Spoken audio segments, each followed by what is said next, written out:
आलाप पद्धति महावाचना। आलाप पद्धति यह ग्रंथ अपने आप में एक महान ग्रंथ है। आलाप शब्द लप धातु में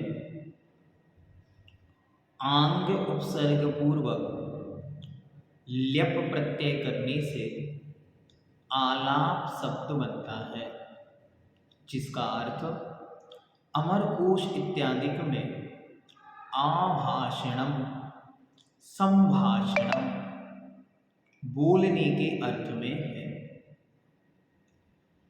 तो संभाषण की जो पद्धति, रीति, परंपरा, तरीका, रिवाज, सिस्टम, वह आलाप पद्धति कहलाती है। आलाप पद्धति में जो मुख्य विषय है वो अब प्रारंभ होगा।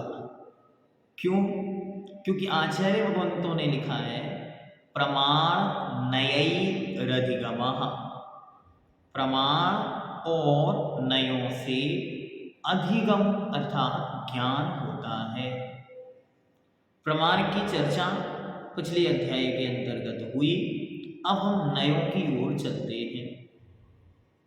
नए को समझने का सबसे आसान और सबसे स्पष्ट तरीका यह है कि हम ये अपने मानसिकता को इतना विराट बना लें कि हर एक वस्तु अनेक धर्म वाली है।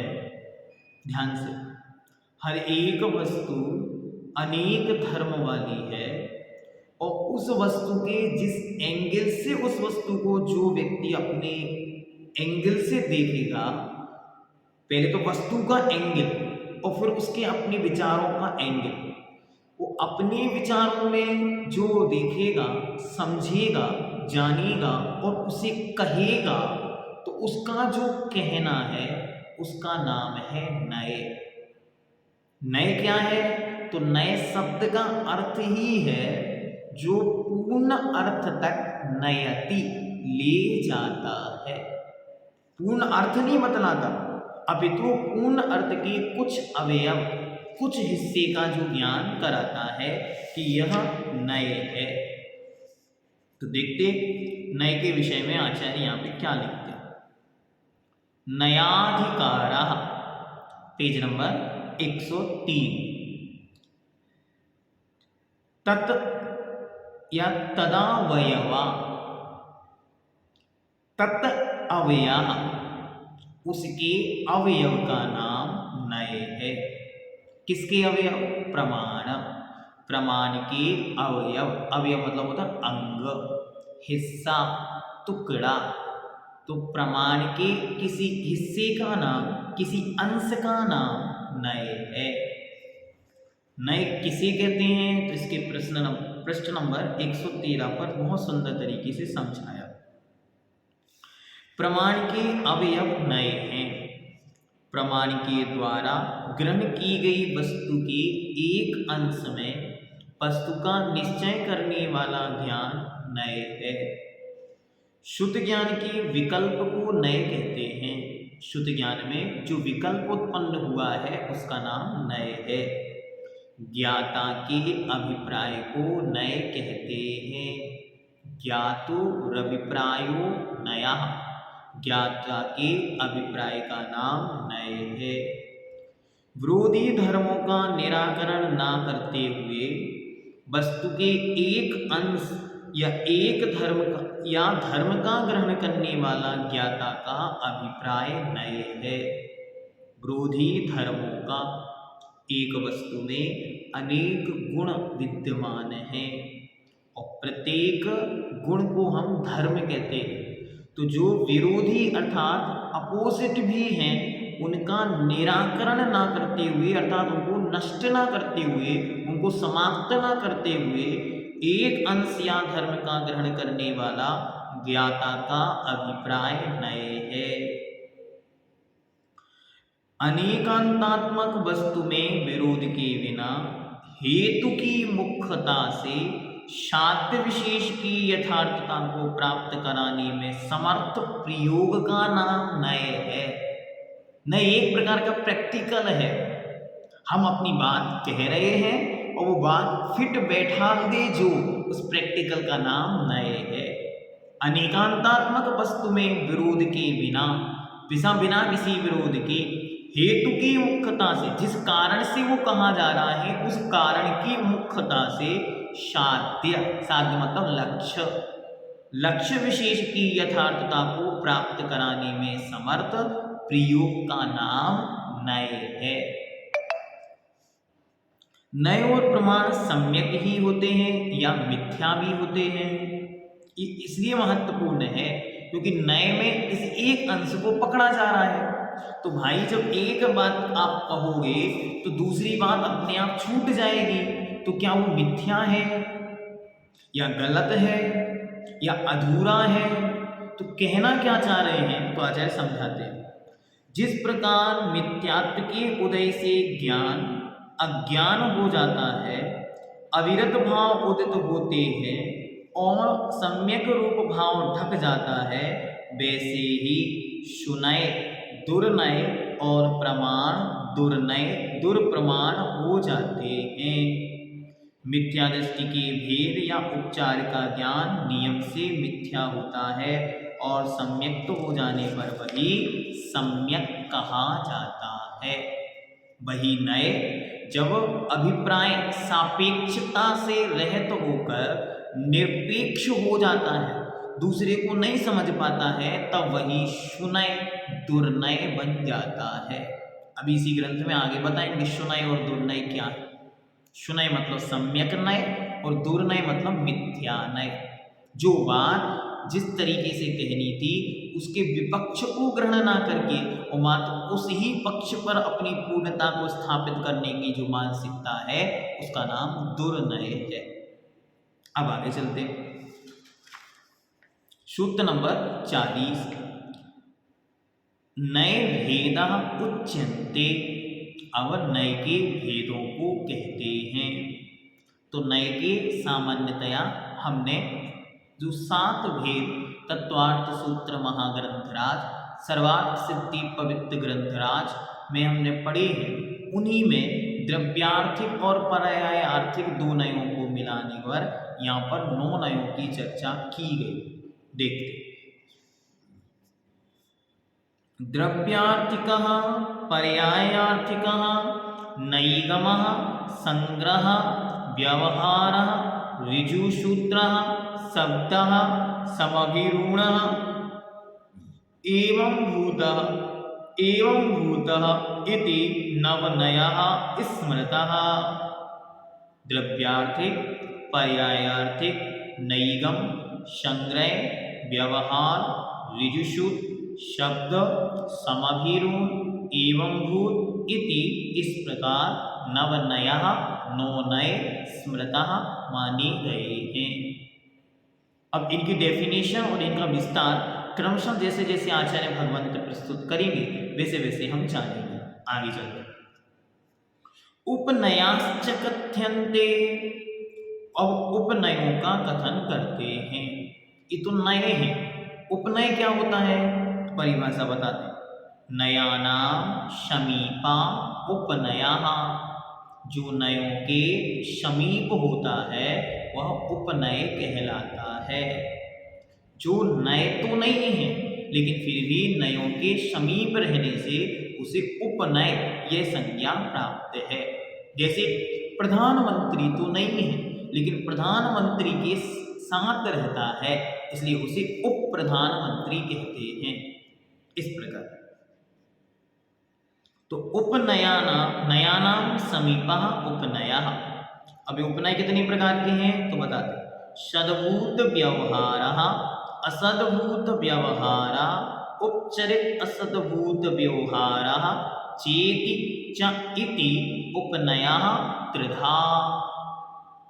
सद्भूत व्यवहार असद्भूत व्यवहार और उपचरित असद्भूत व्यवहार ये 3 प्रकार के उपनय हैं। सद्भूत असद्भूत और उपचरित असद्भूत। ठीक। इदानीम एतेषां भेदः उच्यन्ते। इदानी मतलब अब उनके अर्थात नए और उपनयों के भेदों को कहते हैं। अब क्रमशः आचार्य प्रत्येक के भेदों की विस्तार सह चर्चा यहाँ पर प्रारंभ करते हैं। तो आइए सबसे पहले देखते हैं द्रव्यार्थिक नय। सूत्र नंबर 46। द्रव्यार्थिकस्य 10 भेदः। द्रव्यार्थिक नय के 10 भेद हैं। तो सबसे पहले हम द्रव्यार्थिक नय को समझें कि द्रव्यार्थिक नय क्या है। द्रव्य सामान्य, इसको सामान्य डेफिनेशन, इसकी बहुत अच्छी परिभाषा, मात्र हमको ध्यान में यह रखना है जो द्रव्य को ग्रहण करे वो द्रव्यार्थिक नय है। अन्य सबसे जिसको कोई प्रयोजन नहीं, मात्र जिसमें द्रव्य की मुख्यता से जो कथन है उसका नाम है द्रव्यार्थिक नय। अर्थात द्रव्य के अलावा अन्य बाकी सबको गौण करके जो कथन किया जाता है वह द्रव्यार्थिक नय है। यहाँ पे बहुत सारी परिभाषाएं दी हैं, लेकिन हमको एक परिभाषा याद रखनी है। द्रव्य जिसका विषय है या द्रव्य को मुख्यता करके जो विषय कहा जाए वो द्रव्यार्थिक नय है। ठीक है, चलिए अब आगे चलते हैं कि इसके 10 भेद हैं। कौन कौन से? तो ये 10 भेद आपके प्रश्न नंबर 115 पर दिए हुए हैं किताब में, उनको आप देख लें। पढ़ते एक एक करके क्रमशः हम आपके सामने शब्दशः इनका उच्चारण करते हैं। कर्मोपाधि, कर्मोपाधि निरपेक्ष शुद्ध द्रव्यार्थिक नया। दूसरा, उत्पाद व्यय गौण सत्ता ग्राह्यक शुद्ध द्रव्यार्थिक नय। भेद कल्पना निरपेक्ष शुद्ध द्रव्यार्थिक नय। कर्म उपाधि सापेक्ष अशुद्ध द्रव्यार्थिक नय। उत्पाद व्यय सापेक्ष अशुद्ध द्रव्यार्थिक नय। भेद कल्पना सापेक्ष अशुद्ध द्रव्यार्थिक नय। अन्वय सापेक्ष द्रव्यार्थिक नय। स्वद्रव्यादि ग्राह्यक द्रव्यार्थिक नय। परद्रव्यादि ग्राह्यक द्रव्यार्थिक नय और परमभाव ग्राह्यक द्रव्यार्थिक नय। ये 10 नाम हुए। भैया जी नाम ही याद नहीं हो रहे, आप चर्चा करते इनकी भेदों की, उदाहरणों की, कैसे होगा? तो अच्छी तरह ये ध्यान में रखना है कि आपको कुछ भी याद करने की आवश्यकता नहीं है।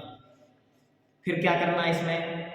तो आपको मात्र इनमें जो शब्द प्रयोग हुए हैं उन शब्दों को याद रखना। यदि आपको शब्द समझ में आ गए तो आपको आगे सब समझ में आ गया।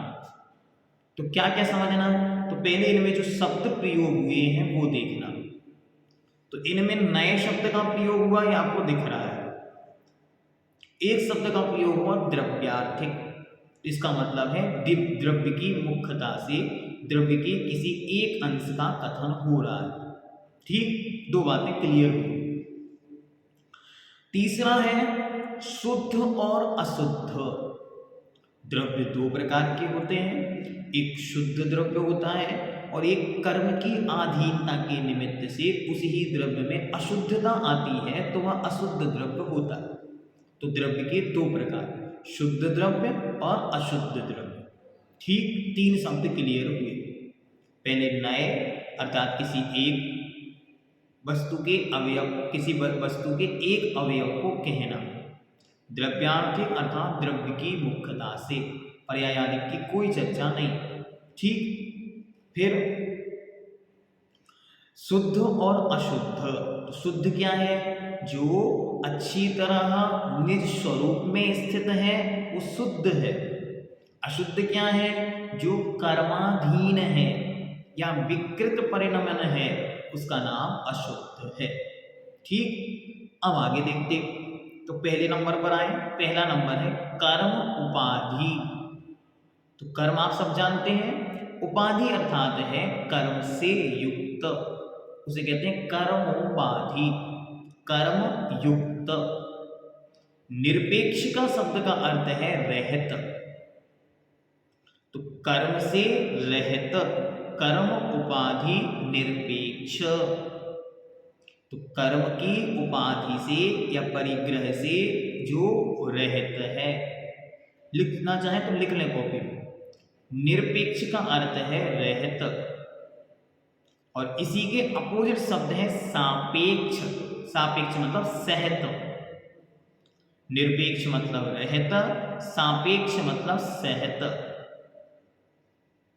तो देखो क्या कहा यहां पे, कर्म उपाधि निरपेक्ष शुद्ध द्रव्यार्थिक नय।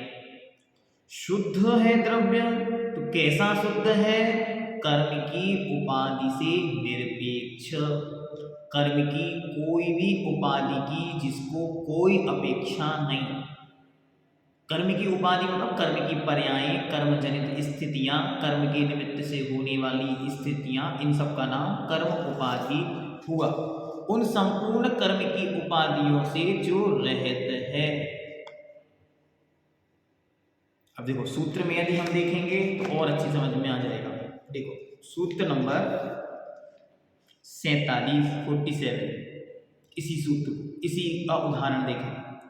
उदाहरण क्या दिया, कर्मोपाधि निरपेक्षा शुद्ध द्रव्यार्थिका, क्या है वो, यथा जैसे संसारी जीव, संसारी जीव भी शुद्ध सदृक शुद्ध आत्मा, संसारी जीव भी सिद्धों के समान शुद्ध आत्मा है।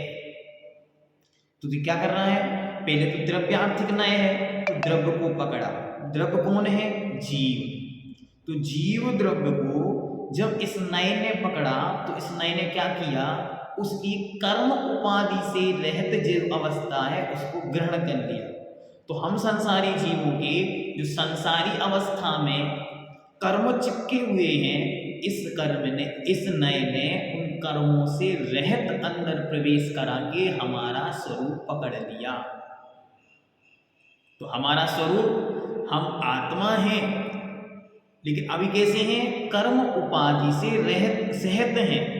लेकिन यह नय, क्योंकि ये नय तो किसी एक पक्ष को पकड़ने वाला था, तो इसने मात्र द्रव्य को पकड़ा और द्रव्य की भी उस अवस्था को पकड़ा जो कर्म की उपाधि से रहित है। तो कर्म की उपाधि से रहित है या कर्म की उपाधि से निरपेक्ष जो शुद्ध द्रव्यार्थिक नय है, वो कहता है सब्बे शुद्धाहु शुद्ध नया। इस शुद्ध द्रव्यार्थिक नय की अपेक्षा से सब कुछ शुद्ध है, इसलिए संसारी जीव भी सिद्ध समान है। इसलिए कहते ना, मैं सिद्धों के समान हूं, सिद्ध स्वरूपो हम। जब नयों की व्यवस्था हम समझ जाएंगे तो सारी लड़ाइयां खत्म हो जाएंगी। अच्छा, तुम सिद्ध हो, दिख रहे हो, पापी हो, कामी हो, लोभी हो, मोही हो, राम द्वेष सब कुछ व्याप्त है, फिर भी कह रहे हो मैं सिद्ध हूं। अहम सिद्ध स्वरूपो, सिद्ध स्वरूपो हम। अच्छा, बहुत सिद्ध बनेंगे कि आप पढ़िए आपको जल्दी। उन्होंने कहा ठीक है, कैसे, कर्म की उपाधि से निरपेक्ष शुद्ध द्रव्य का यदि चिंतन करेंगे तो यही आत्मा सिद्ध सदृश है। क्योंकि जैसे सिद्ध भगवान हैं वे कर्मातीत हैं, वैसे ही यदि कर्म से रहित इस आत्मा को विचार करोगे, कहोगे, तो सिद्धों के सदृश है। ठीक हुआ, आगे चलते हैं।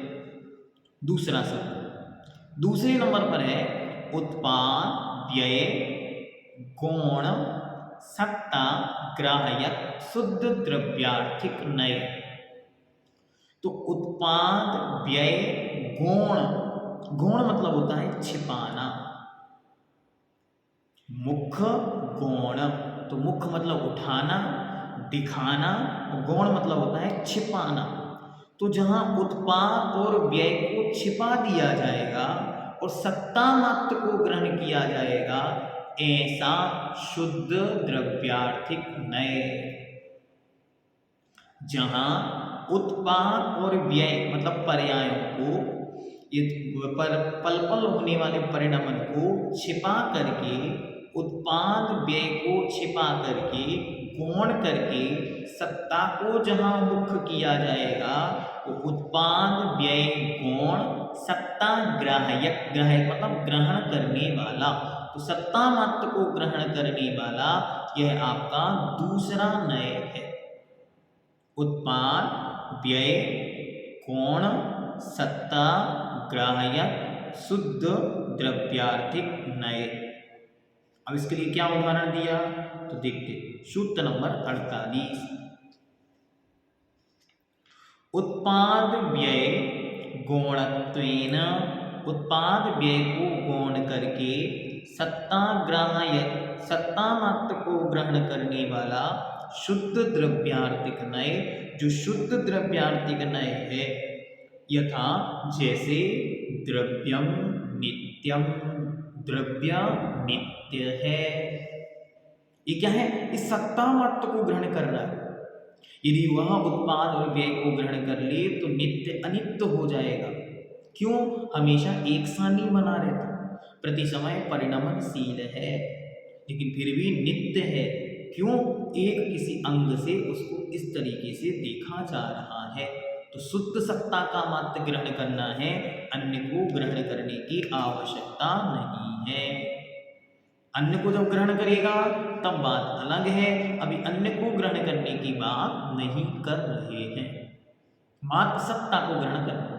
तो उत्पाद व्यय गौण हो गया, सत्ता मुख्य हो गई, सत्ता को ग्रहण करने वाला शुद्ध द्रव्यार्थिक नय, जैसे द्रव्यम नित्यम, द्रव्य नित्य है, मैं नित्य हूँ। अच्छा, नित्य हो, अब अंकित जी कभी मरेंगे नहीं, नहीं, मरण को प्राप्त तो होंगे, लेकिन हम अभी किस अपेक्षा से चर्चा कर रहे हैं, उत्पाद व्यय को गौण करके मात्र द्रव्य की मुख्यता से चर्चा कर रहे हैं। तो हमारी सत्ता वो तो अजर अमर है, क्योंकि अस्थि नाम के गुण से युक्त है, अस्थि स्वभाव वाली है, इसलिए मरने की कोई चांस ही नहीं है, इसलिए नित्य है। ठीक, आगे चलते। अब तीसरे नंबर पर क्या है, तो तीसरे नंबर पर कहते हैं भेद कल्पना सापेक्ष, भेद कल्पना निरपेक्ष। भेद मतलब होता है टुकड़ा, खंड, किसी भी वस्तु के बहुत सारे भेद करना। जब तक वह एक है, अखंड है, और उसको टुकड़े टुकड़े कर देना, ये भेद है। जैसे ये अखंड है और ये भेद है। तो जब ये सब ऐसे हैं तब इनका नाम है भेद कल्पना निरपेक्ष, भेद की कल्पना से रहित। और जब ये ऐसे हैं तब भेद कल्पना सापेक्ष, 5 उंगलियां, ये भेद कल्पना सापेक्ष और ये भेद कल्पना निरपेक्ष, भेद की कल्पना से रहित। तो जब भेद कल्पना की निरपेक्षता मतलब रहित होकर किसी वस्तु का निर्णय किया जाएगा, तब वो भेद कल्पना निरपेक्ष शुद्ध द्रव्यार्थिक नय कहलाएगा। सूत्र नंबर 49, भेद कल्पना निरपेक्षा शुद्ध द्रव्यार्थ को यथा जैसे निज गुण पर्याय स्वभावात द्रव्यम अभिन्नम।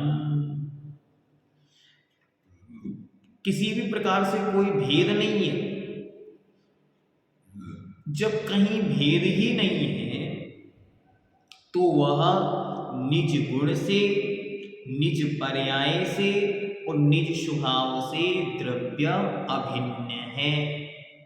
उसमें कोई भी भिन्नत्व तो नहीं है, अलग नहीं है, दो वाली बात ही नहीं है, वह तो सर्वथा एक है। तो निज गुण, निज पर्याय और निज स्वभाव से द्रव्यम अभिन्नम। यदि हम हमेशा कहें कि द्रव्य तो अभिन्न है, तो अगर ऐसा कहेंगे तो गड़बड़ हो जाएगी।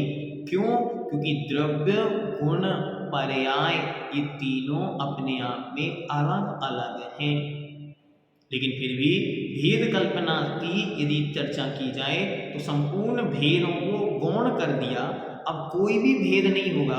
जब कोई भेद ही नहीं है तो सब कुछ एक हो गया। अब आप इसमें एक अच्छी बहुत अच्छी चीज और समझने योग्य है।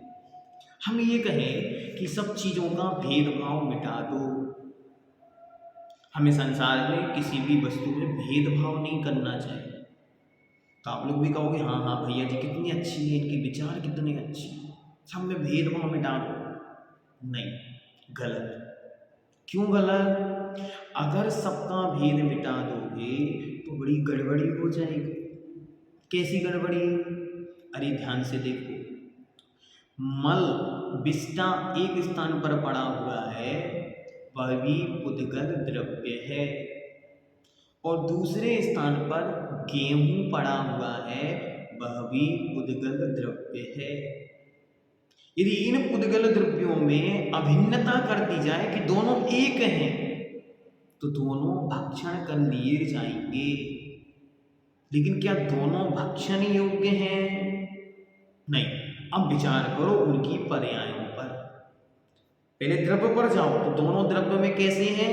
भेद कल्पना सापेक्ष निरपेक्ष। भेद कल्पना से रहित होकर देखोगे तो मल का पिंड और गेहूं के दाने समान हो जाएंगे। भेद कल्पना से रहित होने से अभेद हैं, द्रव्य हैं उद्गत, लेकिन दोनों भक्ष नहीं हैं। इसीलिए तुरंत उसमें भेद कल्पना प्रवेश करा दी। तुरंत भेद कल्पना ने आकर दो टुकड़े करा दिए, ये भक्षणीय हैं, ये भक्षण योग्य नहीं है।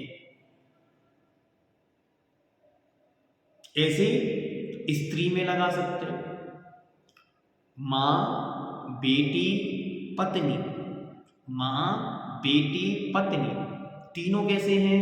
स्त्री हैं, पर्याय से।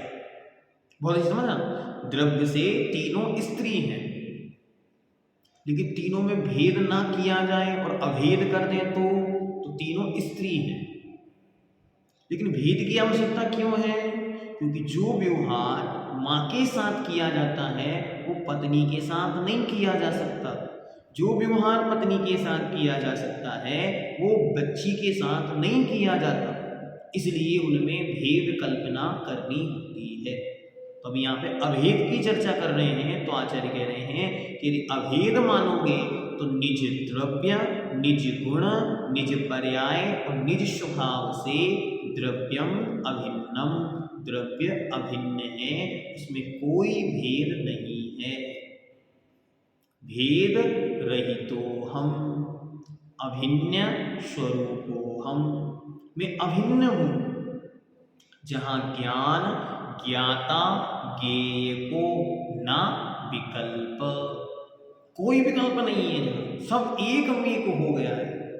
जहां ज्ञान दर्शन तीन धा एक ही लसा, जहां चरित ज्ञान दर्शन तीन था एक ही लसा, सब एक मेक हो गया है। तो जहां गुण द्रव्य, जहां गुण पर्याय और स्वभाव तीन था, तीनों प्रकार एक ही लसा, एक साथ हो गए हैं, उसका नाम ही भेद कल्पना निरपेक्ष नय है।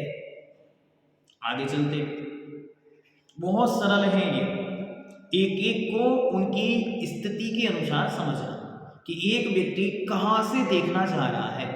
It's a angle of your thought, अपने अपने विचारों का अपना अपना पैमाना है। जो व्यक्ति द्रव्य को भेदता से देखता है वो अलग देखेगा, जो अभेद देखना चाह रहा है वो अलग देखेगा। कुछ कर्म से रहित देखेंगे, कुछ कर्म से सहित देखेंगे, कुछ उत्पाद व्यय को गौण करके देखेंगे तो कुछ मुख्य करके देखेंगे।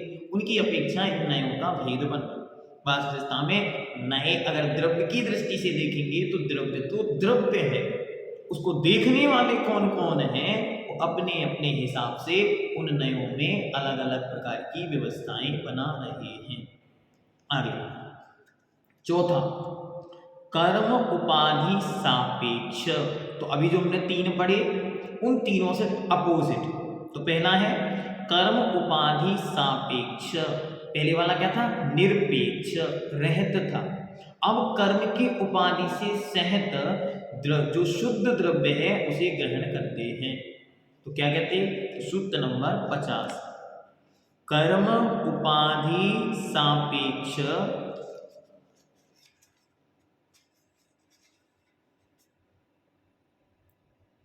ठीक है, अभी शुद्ध द्रव्य की चर्चा चल रही थी, अब अशुद्ध द्रव्य की चर्चा करें। तो शुद्ध कर्म उपाधि सापेक्षो अशुद्ध द्रव्यार्थ को यथा, जैसे क्रोधादि कर्मज भाव आत्मा, जैसे कर्मजनित क्रोधादि भाव रूप आत्मा। वास्तविकता में आत्मा तो कैसी है? सिद्ध सदृश, सिद्ध स्वरूपो हम। कब? जब तक हमने वहां पर कर्म की उपाधि से सापेक्ष नहीं किया, निरपेक्ष कर दिया। जैसे ही कर्म की उपाधि से युक्त किया कि भैया अभी कर्म के पिंड में विराजमान हो, कर्म के पिंड ने तुम्हें नहीं छोड़ा है और तुमने कर्म के पिंड को नहीं छोड़ा है, तुरंत याद दिलाया। मानो कोई ध्यान में लीन हो गया था और बार बार कही जा रहा था सिद्ध स्वरूपो हम, सिद्ध स्वरूपो हम, सिद्ध स्वरूपो हम। तुरंत किसी ने उसको पकड़ के हिलाया, उठ भाई, अभी तू शरीर में है। शरीर कैसा है? कर्मज, इसलिए अभी तू कैसा है? अभी तू अशुद्ध है। क्या है अशुद्धि? रागादि भाव, क्रोधादि भाव, मान आदि भाव।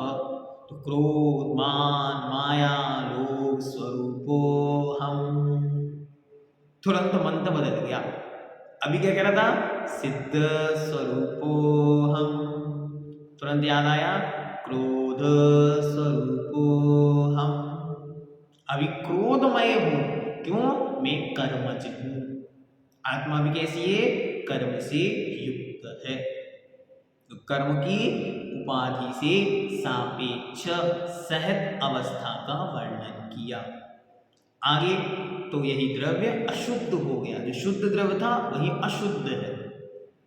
अब उत्पाद व्यय सापेक्ष अशुद्ध द्रव्यार्थिक नए, अभी निरपेक्षता मात्र सत्ता को ग्रहण कर रहा था। अब जब उत्पाद और व्यय को ग्रहण करेगा तो पर्याय आदि की चर्चा बनेगी। तो कहते हैं सूत्र नंबर 51, उत्पाद व्यय सापेक्ष अशुद्ध द्रव्यार्थिको यथा, जैसे एकस्मिन् समये, एक ही समय में, उत्पाद द्रव्यम उत्पाद व्यय धौव्यात्मकम, उत्पाद व्यय और धौव्य आत्मक है। जब हमने उसको मात्र सत्ता से गौण सत्ता मात्र को ग्रहण किया, उत्पाद व्यय को ग्रहण नहीं किया, तब तो मात्र अभिन्न था, कोई उत्पाद नहीं, कोई व्यय नहीं, अन्य कोई चर्चा नहीं। लेकिन जैसे उत्पाद व्यय की चर्चा करेंगे तो वह द्रव्य उत्पाद व्यय से युक्त है, क्योंकि उसमें पर्याय भी घटित होती हैं। इसलिए अब आ गया भेद कल्पना। तो जब हमने भेद कल्पना निरपेक्ष किया था, कोई अंतर नहीं था, गुण पर्याय आदि सब एक में एक थी, तो अभिन्न था। अब भिन्न भिन्न कर रहे हैं, अलग अलग करते, तो कहते भेद कल्पना सापेक्ष अशुद्ध द्रव्यार्थिक नय। सूत्र नंबर 52, भेद कल्पना सापेक्ष अशुद्ध द्रव्यार्थिको यथा आत्मनः, आत्मा के ज्ञान दर्शनादयो गुणः, आत्मा के ज्ञान दर्शन आदि गुण हैं। अभी क्या कह रहे थे? अभी कह रहे थे इसी के पूर्व में जहाँ निरपेक्ष की चर्चा थी, वहाँ कह रहे थे कि निज गुण, निज पर्याय, निज स्वभाव से द्रव्य अभिन्न है। और अब क्या कह रहे हैं? अब ज्ञान में ही भेद कर दिए, तो ज्ञान गुणों में ही भेद कर दिए, तो ज्ञान रूप है, दर्शन रूप है, तो ये आत्मा ही ज्ञान स्वरूपो हम, दर्शन स्वरूपोहम। तो ज्ञान भी अलग कर दिया, दर्शन भी अलग कर दिया, इसका नाम ही भेद है। अब आगे चलते हैं।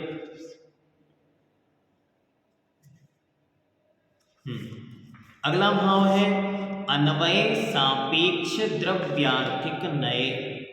अन्वय क्या होता है? अन्वय होता है एक के होने पर दूसरे का होना, साथ साथ बना रहना, इसको कहते हैं अन्वय। देखो इसकी परिभाषा इन्होंने क्या लिखी। संपूर्ण गुण पर्याय और स्वभावों में द्रव्य को अन्वय रूप से ग्रहण करने वाला अन्वय सापेक्ष द्रव्यार्थिक नय है, जो संपूर्ण गुणों और पर्यायों में से प्रत्येक द्रव्य को बतलाता है। जैसे कड़े आदि पर्यायों में तथा पीतत्व आदि गुणों में अन्वय रूप से रहना। अन्वय का मतलब है एक के साथ दूसरे का रहना, कंपल्सन जिसे हम कह सकते हैं। एक है तो दूसरा होगा ही होगा। जैसे वहां धुआं है तो नियम से वहां अग्नि होगी ही होगी, कि बिना अग्नि के आज तक कभी भी कहीं भी धुआं नहीं हुआ। इसीलिए तो जो अन्वय है मतलब एक के साथ दूसरे का होना। अब सापेक्ष है कि निरपेक्ष है, इसको बस देखना है। तो यदि सापेक्ष है तो अन्वय की सापेक्षता मतलब अन्वय से युक्त द्रव्य का कथन। अब शुद्ध शुद्ध नहीं करना, मात्र द्रव्य। तो क्या कहते हैं? अब 53 नंबर बता दे। अन्वय सापेक्षो द्रव्यार्थिको यथा, जैसे गुण पर्याय स्वभावकम द्रव्यम। संपूर्ण गुणों और स्वभावों में द्रव्य को अन्वय रूप से रहना, ग्रहण करना। यह जो द्रव्य है द्रव्य विजुक्तम पज्जया नत्थि, द्रव्य के बिना पर्याय नहीं होती। पज्जय बिना द्रव्यम नत्थि, पज्जय के पर्यायों के बिना द्रव्य भी नहीं होते।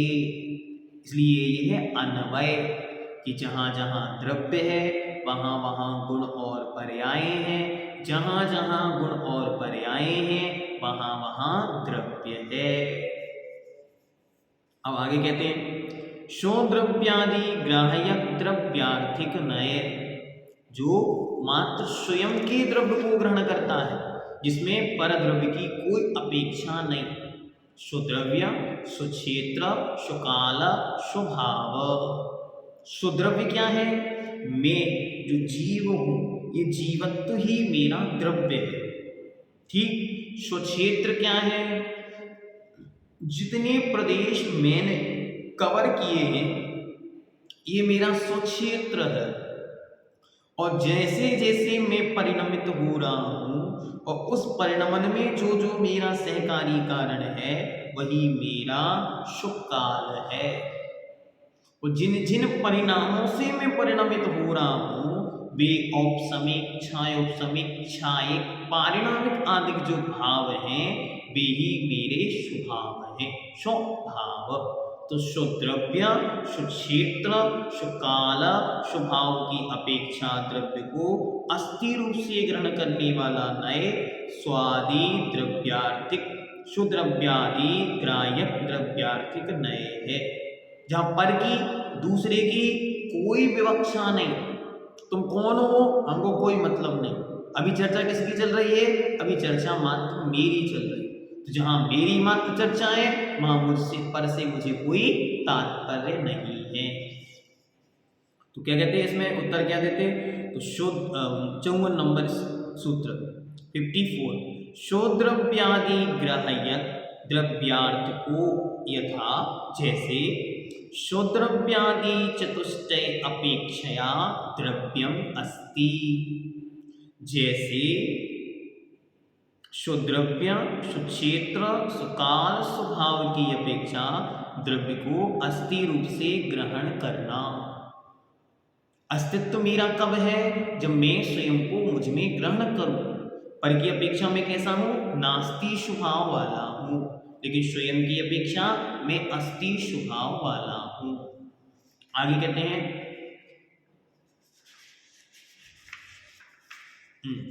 नेक्स्ट 9वें नंबर का परद्रव्यादि ग्राह्यक द्रव्यार्थिक नया।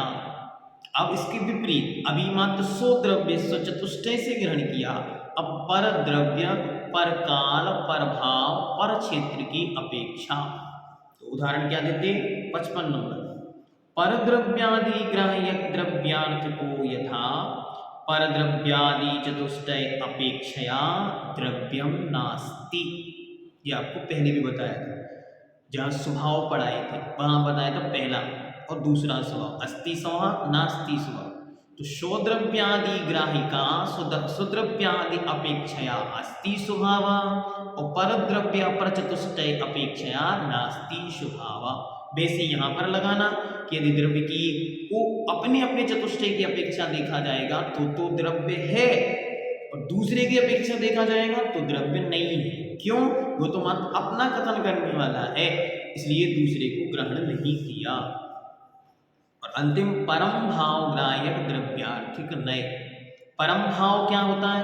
परम भाव मतलब उत्कृष्ट। उत्कृष्ट कैसा?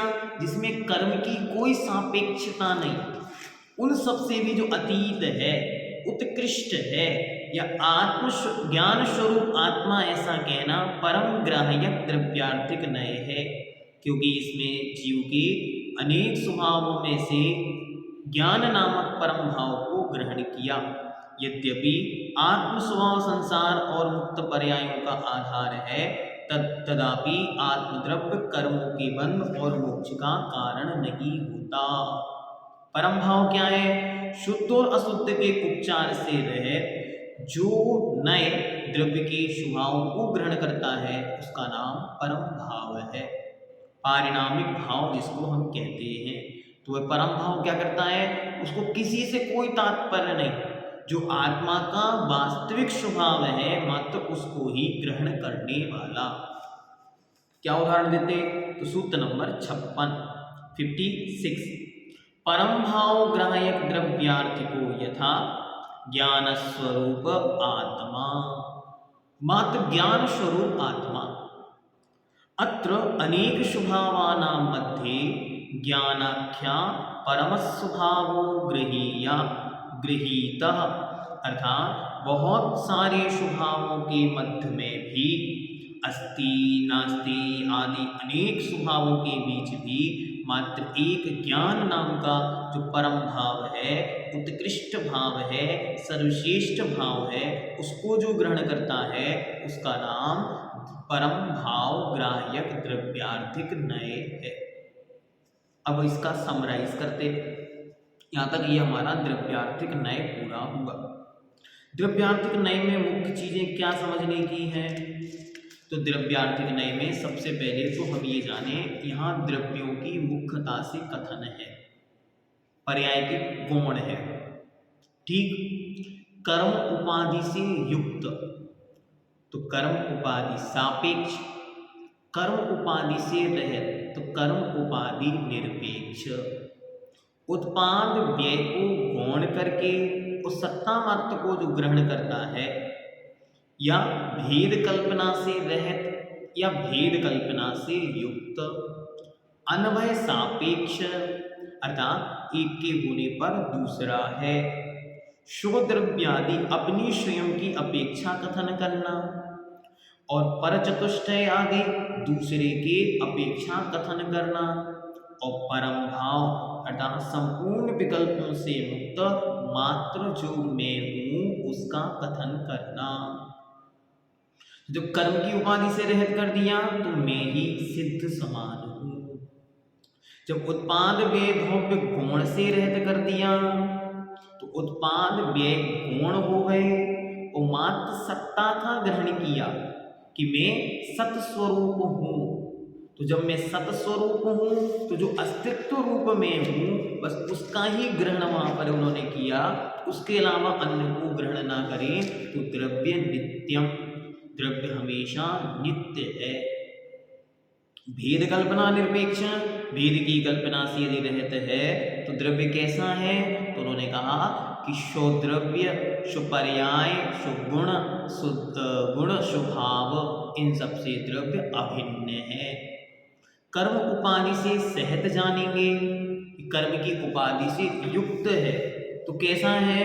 तो क्रोधादि कर्मज भाव आत्मा, ये आत्मा ही कर्म आदि से, क्रोध आदि से, जो कर्म के निमित्त से उत्पन्न भाव हैं उनसे युक्त है। अब उत्पाद व्यय को सापेक्ष करेंगे तो यही द्रव्य उत्पाद व्यय द्रव्य युक्त है। भेद कल्पना से सापेक्ष करेंगे तो ये आत्मा दर्शन ज्ञान आदि से सहित है।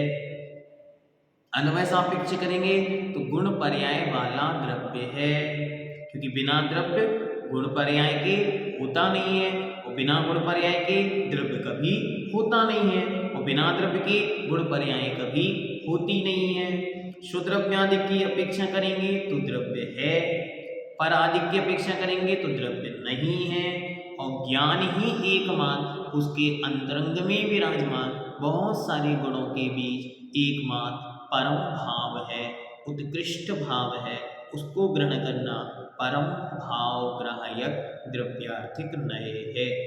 एक ही वस्तु को 10 अलग अलग एंगलों से देखने पर वो अलग अलग दिखती है। वास्तविकता में वस्तु तो वस्तु है, द्रव्य तो द्रव्य है। इस प्रकार जानना। अब कल हम आगे पर्याय आर्थिक नयों की चर्चा करेंगे।